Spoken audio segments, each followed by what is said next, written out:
Hallelujah, hama dzinodikana. 2 Kings chapter 6. Pana president weSamaria akasvikirwa nemukadzi airidza mhere achichema. Akachemera mambo achifamba nepamadziro. Mambo akamubvunza kuti ndokubatsira nei? Kana Jehovha vakasakubatsira, iwewe ndokubatsira nei? Akati, mambo, inini neshamwari yangu takatenderana kuti tidye mwana wangu. Kana tichinge tapedza kudya mwana wangu tozodyawo mwana wake. Saka panapa tadya mwana wangu akapera. Zvatadya mwana wangu akapera yanga chinhano chekuti tidyewo mwana wake. But iye azoramba nemwana wake. Saka mambo, ndibatsirei. President wenyika yaIsraeri akanzwisisa kuti ina handigoni kubatsira vanhu kana vasingabatsirwi naMwari wavo.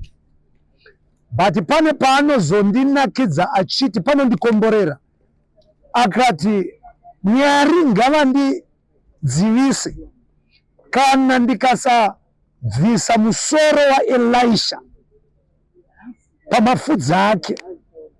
Kureva kuti mambo akanzwisisa kuti muprofita Elisha ane manto yaakatakura iri paari ino affecta the economic system or the monetary system. Haana kunzwisisa kuti vakamukomberedza kana kuti minister wefinance angave mangudya wenguva iyeye kana kuti vanyude venguva iyeye. Aka-understanda kuti Elisha ane manto ino affecta the monetary system. Saka nyaya dzese dzemuIsraeri dziri kuti kuri kutengeswa musoro wembongoro, vanhu vachitenga matoto, nyaya idzi dzinotoda Elisha. Ndosaka akatanga kutaura nyaya dzaElisha. Ndinoda kutaura kuti kudii, muri weZimbabwe nditeererei.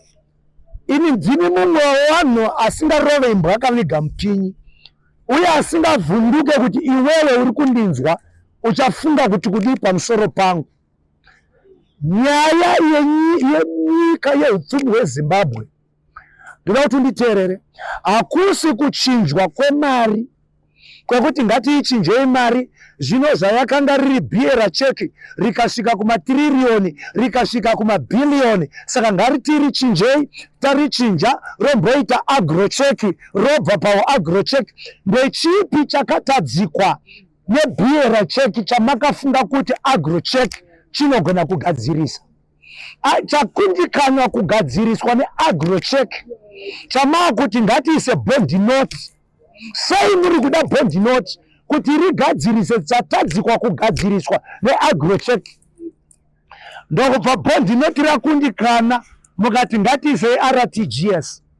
Ndechipi chamuri kufunga kuti chinogona kugadziriswa neRTGS chakundikanwa nebond note? Ndokubva mati aiwa RTGS inenge riri kukundikana kune takuda kungoita gold coin, uyai vanhu vapiwa macertificates. Ndechipi chakakundikana kugadziriswa negold coin? Chamaa kufunga kuti imini zig coin or zig money yamuri kufunga kuti inogona kugadzirisa. Nditeererei mhuri yeZimbabwe uye nditeererei vanoona nezvematongerwo enyika kuti kana munhu ari muusungwa, ari kuchikurubhi maximum, momubvisa moti toda kumuendesa kuHarare Central Prison, moti aiwa ngatimomukandai kuHwawa Prison, kana kuti aiwa ngatimumuendesai kujere rekuBulawayo. Hazvife zvakachinja kuti munhu ari muusungwa. Saka zvekutenderedza kuti mazoisa bond note morikanda moti RTGS mobva zig coin kana zig mali, I don't know what you call it. Hazvife zvakachinja kuti economic system yenyika ino yakabvaruka yakapwanyika.